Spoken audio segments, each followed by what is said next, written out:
Welcome to the Hello Flow podcast, a space where we bridge together professional success and career alignment with personal well-being. I'm your host, Casey Cunliffe. Join me in conversations around driving your career while also being mindful of your overall well-being. At a time when many people are awakening to their soul's purpose and navigating that messy but magical middle, I offer this space for personal and professional growth and alignment, and a place to ground and support you in your daily grind. After tuning into this podcast, I hope you receive the empowering counsel and actionable tools to usher in more ease and flow in your life, and equip you as you discover, develop, and evolve your Dharma. Now on to the episode. Hello and welcome back to the Hello Flow podcast after a relatively short hiatus. This is the first episode for a new season where I'm incorporating some changes to the show, including interviewing some very special guests. In my first 10 episodes, which are all solo, the most popular episode was titled About Burnout, where I discussed not only my own personal story with experiencing chronic burnout in the workplace, but also the origin, signs, and causes, as well as my own personal recommendations of how to best manage and navigate out of burnout. So my first guest interview is a follow-up to the All About Burnout solo episode. If you haven't already listened to that episode, I'll include the link in the show notes. It is a quick 14-minute listen. As you can imagine, doing this interview was very personal for me. I learned even more about burnout by having this conversation with a burnout expert, and think you will get a lot out of it too. So I am so excited to share this very insightful conversation I had with Siobhan Murray, who is a psychotherapist, burnout consultant, best-selling author, and founder of Twisting the Jar. She is known for her expertise in burnout cause, prevention, and recovery, and her approach is unique in that she combines her experience as a psychotherapist in corporate development studies, neuroscience research, and lifestyle medicine with her own life experiences. She works across the globe to implement sustainable well-being cultures within organizations including Google, PayPal, and various departments of government, healthcare sections, and schools in Ireland and the US. We talk about who is most prone to burnout, the difference between chronic burnout and being on the cusp of burnout, the 4 corners of preventing burnout, managing your energy by truly knowing yourself, burnout and parenting, and so much more. So let's continue on to the interview.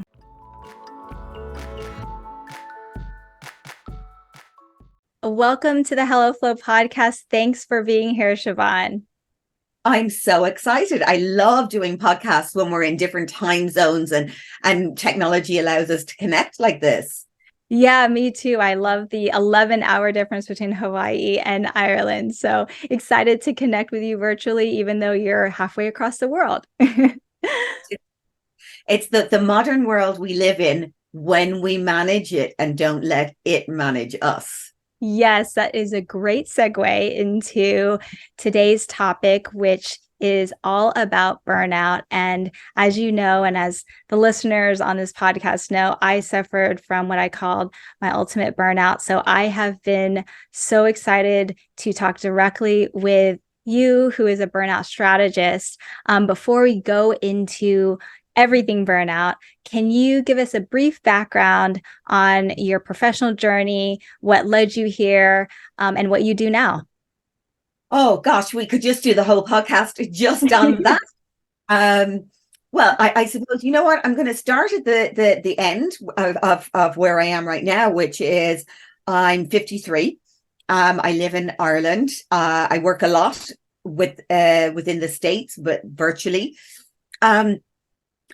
This is not where I thought 15, 20 years ago I would be.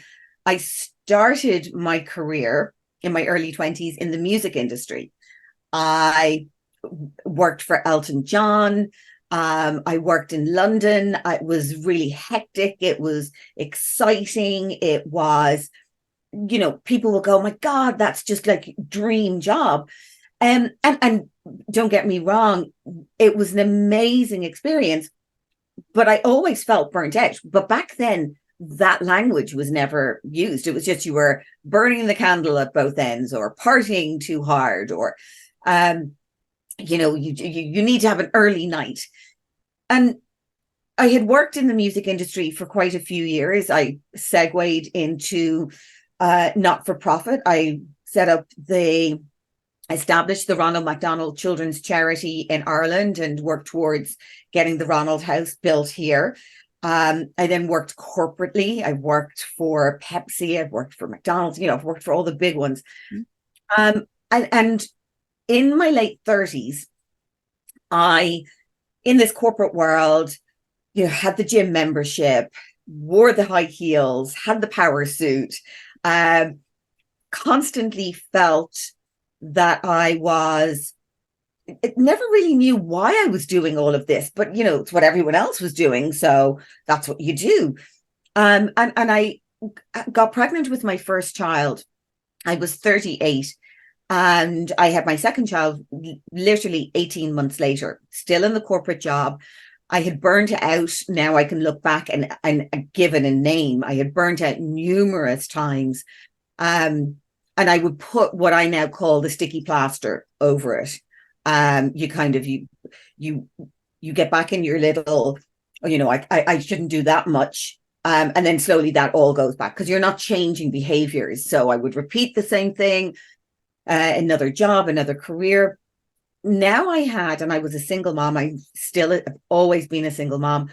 So now I had the corporate job, the mortgage, and 2 little people. And I didn't take anything out of my pot at that point. So I had a huge burnout because I was trying to do everything perfectly because it's quite a trait. So I took a big leap of faith, went and studied a degree in counseling and psychotherapy, sort of worked very broadly within that space. And then I got asked to work on a TV show, which was a documentary about stress and burnout. And at the same time was asked to write a book. And since then, that has been my total focus, because even if I could go back and rewrite my book now, I think there would be so much I would change. So that's in a nutshell. Yeah. Oh my gosh. Thank you so much for sharing that. Didn't know that you started off in the music industry, and then because of burnout, that's what caused you to make that pivot and go back to school and get an advanced degree. That's amazing. So as someone who wrote a book on burnout and who focuses on burnout, do you work with individuals as well, or is it primarily with corporations and their wellness programs? Well, it's both. So I work with individuals. Unfortunately, what I would say is by the time somebody's coming to work with me, they are chronic burnout. And there is a very, very big difference between somebody who's on the cusp or who is tipping their foot in it and then pulling back. Yes. When someone is at chronic burnout. And so to help support not having to work with one-to-ones, because there aren't any, because unfortunately the problem is there's too many people at that chronic burnout. And so I'm very, very open and frank about, it's not an individual's responsibility. It's not a company's responsibility. It is all of our responsibility. Yes. It's everybody. Yes, it's not playing game at all.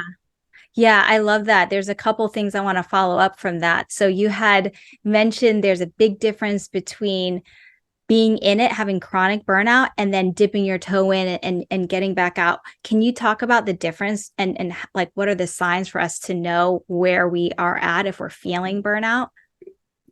Well, I think what's really interesting with burnout is, and I try to explain this as, it's not the senior management.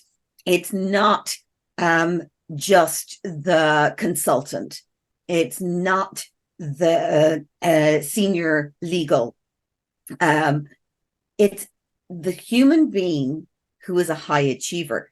That human being may work at Target. That human being may be a lawyer, maybe a consultant, maybe a stay-at-home mom.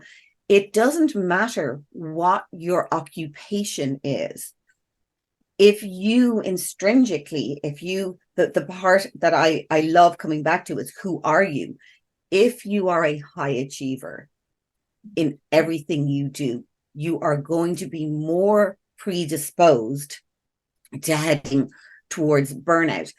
I think what I do see, maybe with the younger generation, is an awareness and an honesty with themselves of, actually, I'm tired, I'm going to rest. Mm-hmm. So that's, where somebody goes, I'm heading to, I'm working really hard on a project, or it could be a home renovation. Again, it doesn't matter what it is, but that they acknowledge that once that's finished, they do actually need to turn the volume down, turn the dial down. Somebody who ends up a chronic or habitual burnout does not know where their personal dial is to turn it down. So they're the person who is really experiencing high levels of stress, get home from work or finish work if they're working remotely, and go, I must go for a run, which I think is so funny. I must go for a run because I need to let go of all this stress. But actually their cortisol levels are already at capacity. Yes. So going for a gentle walk is going to be much more beneficial. Oh, that really, really resonates and hits home, because I felt like that's exactly what I did after working a really long work day and then going to the gym and, start training for a race or something, or, start doing strength training. Yeah, so that totally makes sense. And I love that instead of that high intensity type workout, just empty out through walking. And even like a walking meditation. I in the book, I talk about 4 pillars, which is sleep, nutrition. In the book, I call it exercise. And the 4th one is clutter. And if I could go back, I would get rid of that word exercise and put movement in. Yeah. Because movement, it can be running, it can be high intensity, it can be CrossFit, it can be whatever you want. But ultimately, if somebody is at burnout, a chronic or habitual burnout, movement, if we're talking of somebody who is now signed off work, getting in the shower, that's movement. Yeah, absolutely. Yeah, that completely makes sense. And so if someone is in chronic burnout, what are the signs? What are the clear signs someone's in chronic burnout versus someone that's not yet there, but approaching? So somebody who's in chronic burnout is going to be, I mean, the list is, it goes on and on. They're going to be very disengaged with their work. They're not going to be energized by it. Now, I want to be very clear. Most of the time, at least part of every day, we're energized by some of the work we do. It's not about, flipping over, the comparison being, if you're not in the positive psychology space and you're anything other than that means you're in burnout. It's where you are just, you don't see the point of it. You're not engaged. You don't care. You actually don't care. You don't feel valued. You're irritable with colleagues. You're irritable with family members. You might be tearful. You may see an increase in dependency with alcohol as a perceived distressor, which it's not. Food is, whether it's prescription or recreational drugs, things that is not your normal. And I think this is the really key thing. each one of us knows what our normal is. Yeah. When we are not living in that our normal for periods of, I sort of work around 8 weeks. If we are continually feeling disengaged, irritable, poor sleep, whether we are sleeping too much or whether we're falling asleep and waking up, whether we are constantly in that high stress over the smallest things. So it can be internal, being weepy, it can be very emotional, and it can be that external as well. Yeah. And would you also say things like efficacy or effectiveness in your job and like brain fog or feeling like, wow, I'm not as effective as I used to be? Would that also be a symptom? Absolutely. But you see, I suppose that's where the not caring comes in, Yes. where the normal, the person that, remember, because by and large, the people that are more susceptible are those high achievers. So whether you're the receptionist and you're very, very on top of everyone getting their messages, or whether you're leading a team of people and you manage them really well, when you stop to manage them really well, or stop giving the messages, or stop having a smile on your face, if that was your normal, Yeah. that's when you start to realize it Mm-hmm. is just not caring. I think the brain fog is a really interesting dynamic.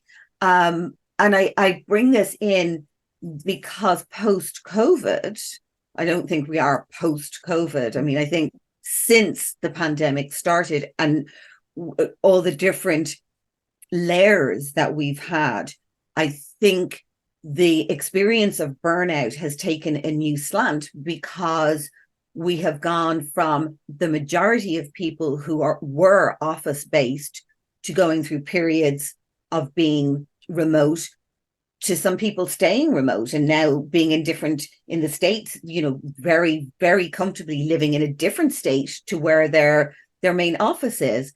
And I work with large organizations in the States who work like that. So there are still people who have very little social engagement that they would have had 3 years ago. So the pressure, that high achiever doesn't have anything to regulate, because they're they're high achieving on their own. So the bar gets pushed higher and higher. Yeah, that totally makes sense. And so if you are a high achiever that is experiencing chronic burnout, how do you suggest managing out of burnout? I'm not sure if that's the right way to describe it. Yeah. I think this is the the $1,000,000 question. Is the first thing that somebody has to do is acknowledge and own that they're not living their normal. Yes. And that's, for that person, admitting, like, I think burnout is such a different conversation to we have in Ireland, and I know in the States and in all countries, we have campaigns where we go, it's good to talk. Let's talk about mental health. So those discussions within the workplace, really, really, a lot of energy has been put into making that a norm. Whereas burnout, there's still a personal, if I admit that I'm experiencing burnout, then I am saying I can't cope with my world. And it has nothing to do with your ability to cope with the world at all. It is what the world is throwing at you is too much. It's so interesting, because we take it upon ourselves that, that guilt of, well, if I admit that I'm burnt out, then, HR are going to think I can't do my job, or my boss, I'm not going to get that promotion, and I really want that promotion. And, we start creating all these things. but that promotion is not going to be there because you are going to be incredibly ill. You know, when we get to the chronic, the serious levels, this is where people have no energy. They are basically, their bodies have gone into a fairly catatonic state. I've had clients who have admitted themselves into the emergency department with pains down their arm, thinking, these are 30-something-year-old men and women, thinking that they're having a heart attack, and their vitals are fine because they're not acknowledging that the stress that they're managing is too much, too consistently. So the first thing, in answer to that was my very long way of getting, the first thing is admit it. Because once you admit it, you can then start. If you are at chronic, here's the hard reality. You may think, because remember, it's the high achiever. Oh, I've admitted it. Fine. I'm going to buy all the books. I'm going to read all the stuff, and I'm going to fix myself. No, you're not. You may, but believe me, it's going to take a very, very long time. That's exactly what I thought I could do. And before I left my company, I thought, oh, okay, I can figure it out myself. I'll go on the 1 week trip and it'll help me. That's what I call runaway recovery. So runaway recovery is that's vacations. I call runaway recovery. We run away. Nothing changes back at base. We live this little bubble for 7 days. And then we come back and there it is. It's all still there. Yeah. And so that's just interesting because then it's like, admitting that you are burnt out and removing that guilt. And for even me, I felt a little shame, like, oh, wow, everyone else seems to be able to handle the workload or be in this environment. Why can't I? But really, it's not, everyone is unique and everyone's situation and environment is unique. And in terms of the support they have or what else is going on in their life, it's not necessarily just what's going on professionally at work as well. Yeah.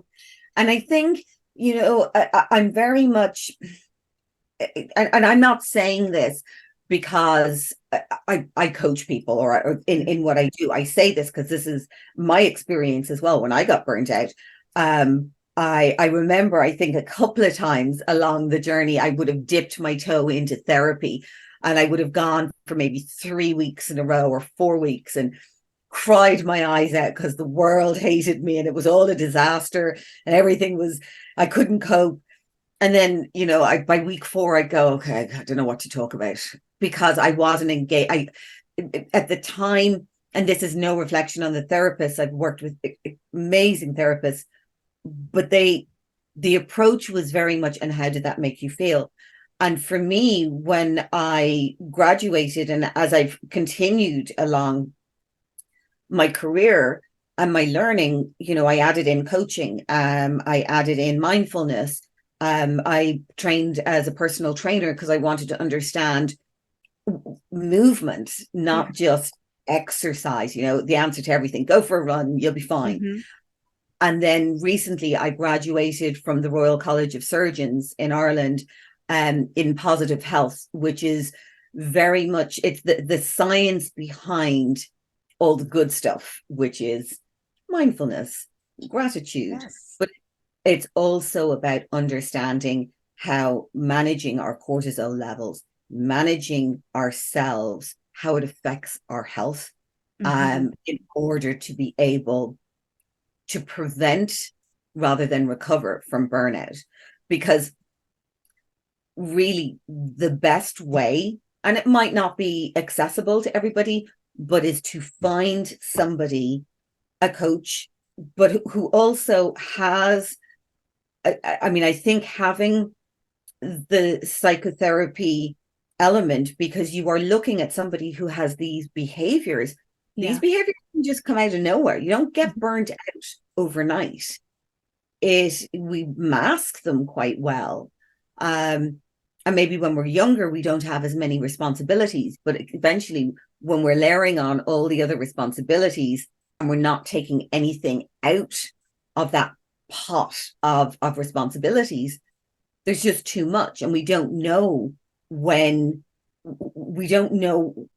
to even what's negotiable and what's non-negotiable. So having a accountability, having somebody to help you with that recovery, I would say is hugely important.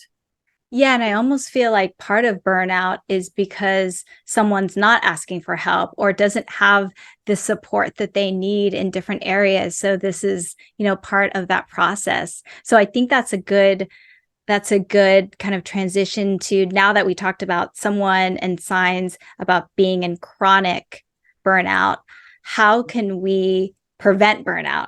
And what are the signs that we might be approaching chronic burnout? Well, I think a really good question to ask yourself: who am I? Mm-hmm. Not what do I do? Not because we have become a society, global society, where we identify by what we do. Mm-hmm. And we're so busy with consumerism, with marketing, it's all about what we are. But if you start with going, who am I? Mm-hmm. What gives me energy and what depletes my energy? We're literally going to basics, like what gives me joy? What makes me angry, irritated? What, until we actually know, and I have a course that I run going, it's your personal resume. Mm-hmm. It is to get you to understand who you are. That you don't have to go around barefoot hugging trees. Mm-hmm. It is just about we become molded by who our parents want us to be, who we think we should be with our peers, the way that we should dress if we work in a certain company. But who are you? Mm-hmm. Knowing that, I know I am somebody that when I speak at a big event, and I love speaking at events because I love speaking about burnout. It sounds terrible. I love being able to learn and to share and just that curiosity. The bit afterwards where I have to talk to people in that chitty chatty, lovely way, I end up with, by 2 hours, my head is about to explode. So I have learned that do not have something the next day, because if I am going straight into client work or going into a company to do an audit, and I go, well, I got Saturday. This is Monday and Tuesday, but on Saturday I'll rest. There is no point, because Wednesday, Thursday, Friday, I'm done. Mm-hmm. So I know what gives me energy and I know what takes my energy, even if it's a good thing. So I can then manage to the best of my ability my life in order to ensure that I stay healthy. Mm-hmm. Yeah, I like that, how you can take the concept and you're applying it specific to how your energy works. So if one day you're going to be in this situation where it's going to drain you, you're going to make sure that next day you don't schedule something that's going to require the energy that's needed. Yeah, that's great. There are people who get energy from being around people, and so that's brilliant. But then maybe that person gets depleted by spending 2 or 3 days working remotely, because there's nobody else in the house or the apartment. And so they start to get low and they start to feel a little disengaged because they need to be around people. Mm-hmm. But if you don't know that about yourself, and the more that we can get to understand who we are, and I think it's, if you're applying for a job, you have a resume, and it will say where you went to school, what you did. You will list, I am a great organizer. I'm a great people person. I'm a team leader. I am. But they're all external things. Mm-hmm. At no point do we sit down and do that personal CV Mm-hmm. and go, and there are times where we're not necessarily in doing that.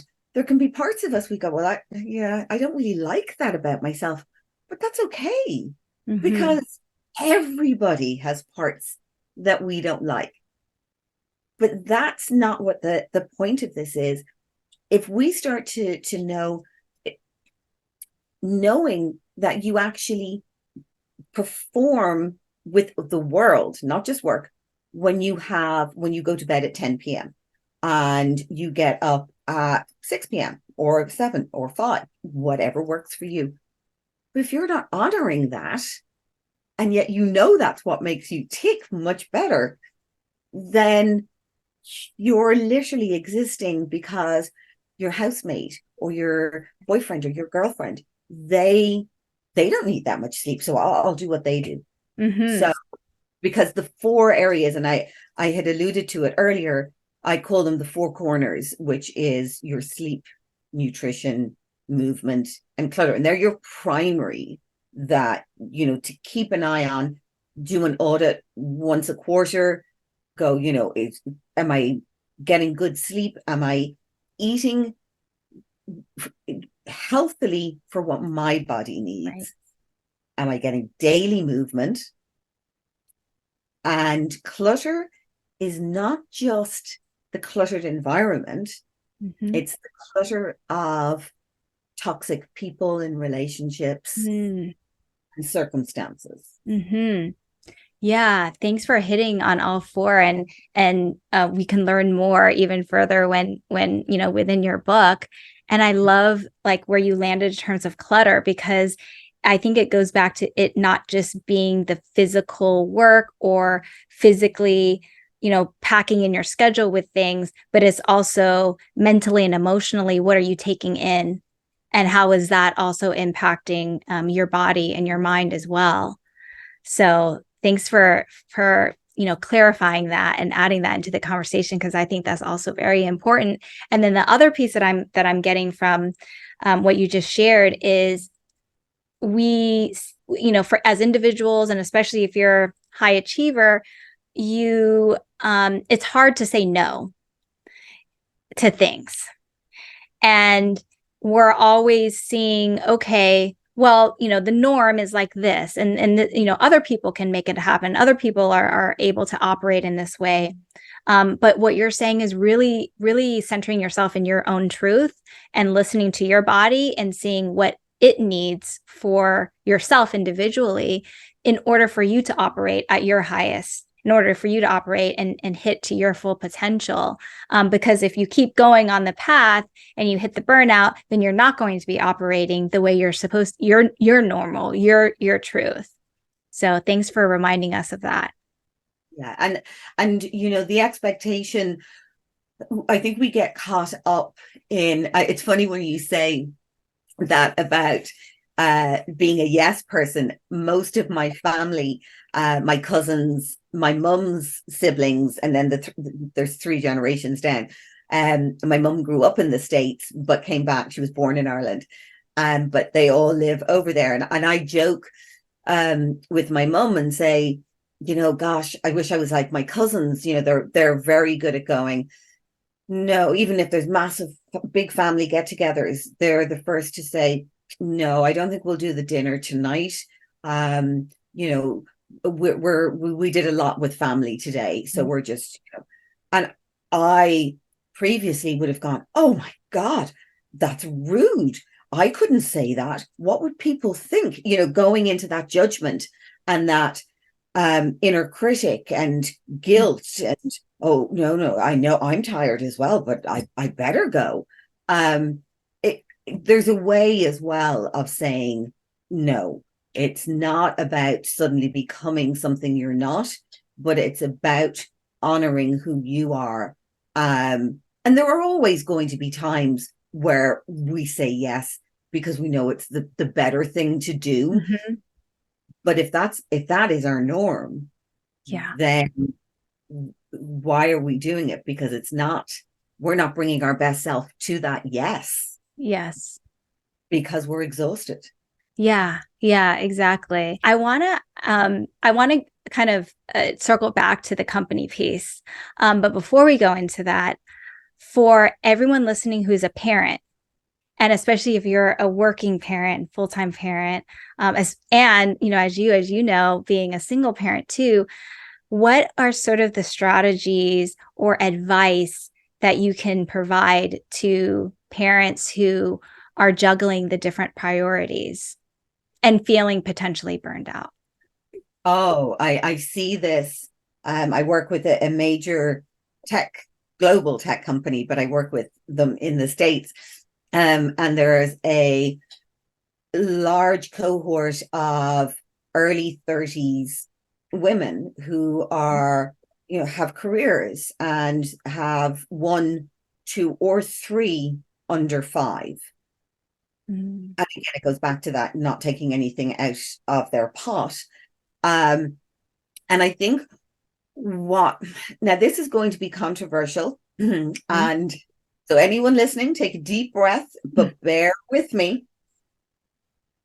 There is a narrative that has been around for a while, which is, women break the glass ceiling. You can have it all. And I do believe we can have it all. And I think everybody, male or female, can have it all. I do not think we can have it all at the same time. Mm. That does not mean that if, as a parent, you decide not to go for the promotion because that's going to take more time away and you've got two kids, that does not mean that's got to be that forever. That's not the end of your life. You have not just closed the book and gone, I'm done. I'm 34. That my life is over. It's just now. Mm-hmm. It's just the situation now. And, as a parent, as kids grow, our circumstances change and how we deal with it. Yep. So I think what's really, I suppose it goes back to similarly to the personal resume. It's what is the priority? Is your career your priority? And if it is, own it. And that's okay. But then also make sure your support system, childcare, your partner, make sure you're all singing off the same sheet. If you go, well, I've worked really hard for my career, but I really feel guilty that I'm not spending time watching my kids grow, and I really want to do that. Again, push aside that inner critic, and do, because we don't get a second chance at this. So one is not better than the other. And someone who says, oh, that Irish woman said, focus on your children. She's typically Irish. It's not. I work late at night, but I have created an environment for myself that I am still around for my kids. They're now 16 and a half. And next week, my older lad is 18. But I've molded it so that it works for me. But I had to change. I couldn't have done what I do now. I couldn't have done it if I worked in a corporate world. That would have worked if I had to adhere to someone else's timescales. For me, I had to adapt it to working for myself. But the other, I have my little words of wisdom, which is, I would be that high achiever and I would have set the bar really high. I would have been the parent that had stayed up till 2:00 making cake pops for the school bake sale. And I'm sure anyone who is a high achiever mom and career person will go, oh, that's me. But you know what? Everybody else is buying the cakes from the store. there comes a point where staying up till 2 a.m. decorating peak pops is just not a good expenditure of my energy at all. And you know, I said energy rather than a good use of my time, because it was a lovely thing to do, but it wasn't a good use of my energy.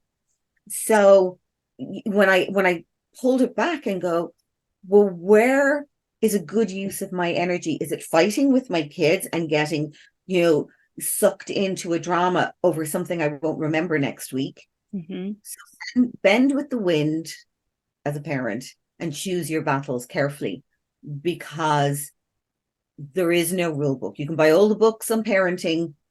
Again, it evolves. I'm going to circle back now to when at the very beginning, when you talked about burnout is not a blame game, and it's really both the person and the organization to come together.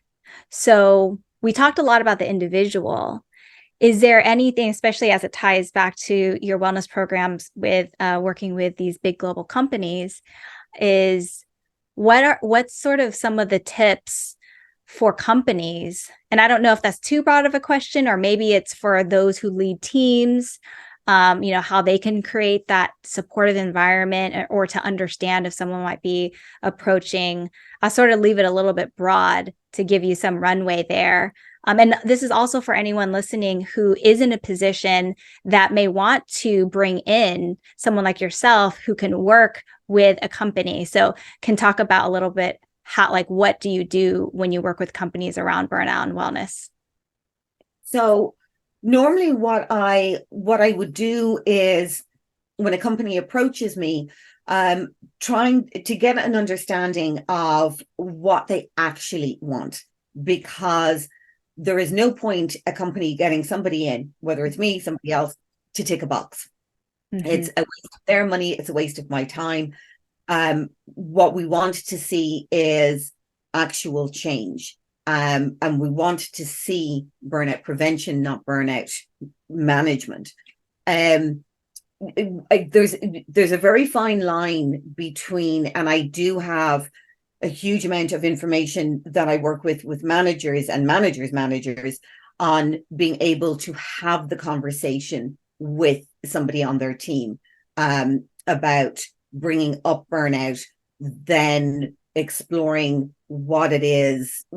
Are there specific areas within their work that are challenging, how they can best support? So, and there's sort of a very defined system within that. As I said, the biggest and most important thing is that manager, this does not become a therapist job. This is within the framework of, as a manager, that they are able to support the workload in order to be able to give that person a little bit more space while they are still, because we don't want people to be signed off work. So again, it's about getting the right level of empathy while still maintaining that managerial position, and not taking on board every conversation now has to be, and how are you doing? So creating that, but also creating the environment, because it's those managers and managers who are equally susceptible to burnout. Yep. So to get that peer-to-peer conversation going. So one of the programs I run is a 10-week program, which is for a specific amount of people. We do every second week, I run a webinar, a live webinar, which is each second week, there are 5 different topics which we explore. And what's great is, because then you have that peer-to-peer conversation going. I don't do it with a slide deck. It is very, there's still a structure, but it is about engagement. And those managers might not even be in the same state. So it's a great opportunity for them to you know, there's a huge vulnerability, but to go inside with that each of those managers over that 10-week period get a certain allocated amount of one-to-one sessions with me as well, so that they can either discuss different ways that they can approach those conversations, or if they're experiencing burnout, or anything that's then going to help them to be a better manager, but also get to know themselves in that way that allows them to protect their energy in order for them to prevent burnout. Yeah. Yeah, I think that's really important is to talk to the managers and the managers of the managers, because they not only can help provide that environment and support, but also for their own personal well-being, and being able to do the things to prevent burnout as well. And so, what would you say for, like, if you were in a work environment where it's just so much workload and not enough resources, and you aren't really able to have that space there? Is that like sort of a red flag to then think like, well, maybe this isn't the right environment if I'm not given that space?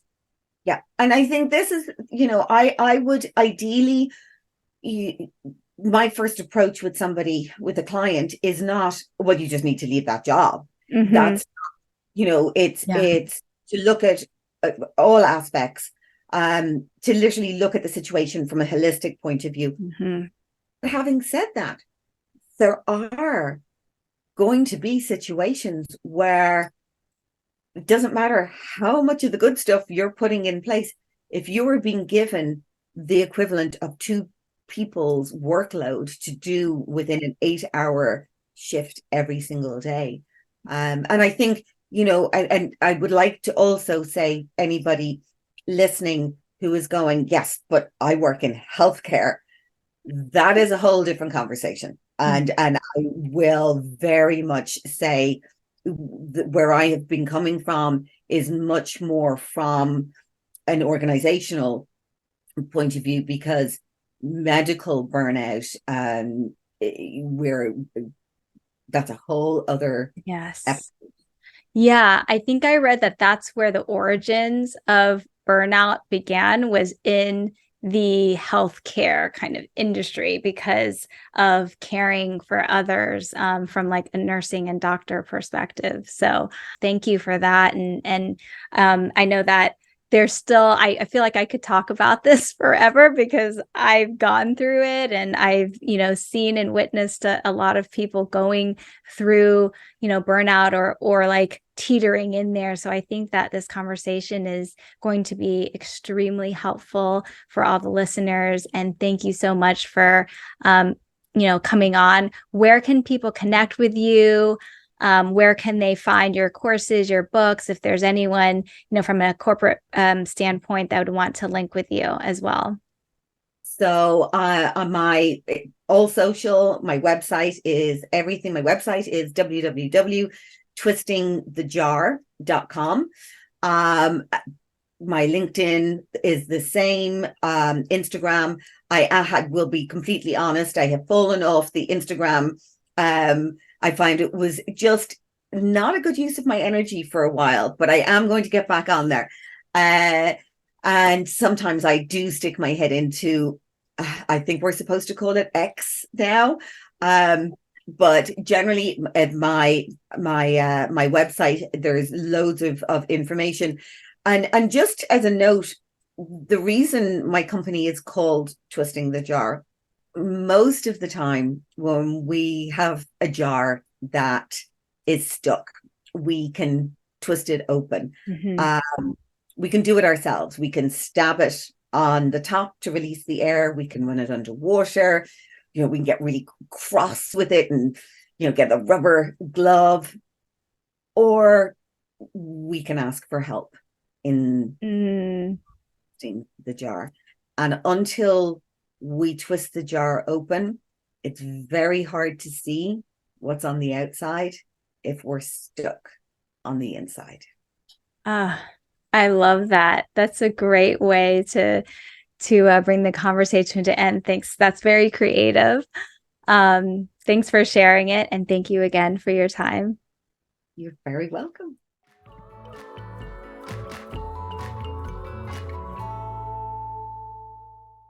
I feel like I could have continued on for hours asking Siobhan so many questions around burnout.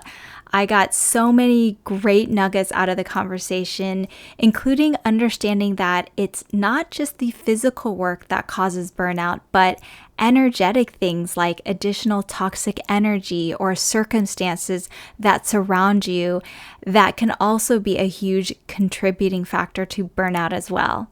And even something as simple as truly knowing yourself, honoring the differentiated person you are, and recognizing your specific body needs are different from others, and being able to distinguish and discern what's healthy for you, even if what's healthy is not modeled around you. I would also love to hear from you and what you learned and got out of this episode. Please feel free to post on IG stories and tag me or send me a DM. As Siobhan explained at the end of the episode, and especially if you are a high achiever, please do not feel like you have to navigate burnout on your own, and instead tap into resources and ask for help. Feel free to visit Siobhan's website or LinkedIn for her book and offerings. Those are also included in the show notes. And if you are looking to work with a coach and mentor beyond burnout by exploring your Dharma and using tools like Ayurveda and human design to enhance your personal well-being, there are links to connect with me below personally. I would love to hear from you. Thank you so much for tuning into this week's episode. If there's anything that resonated with you, please share it on Instagram and tag me at CaseyCan_ and at HelloFlow Collective. I would love to hear from you. As always, if you enjoy listening to what we discuss on the podcast, please share the show with friends who may also resonate. And don't forget to also subscribe, rate, and review. See you next time on the HelloFlow podcast.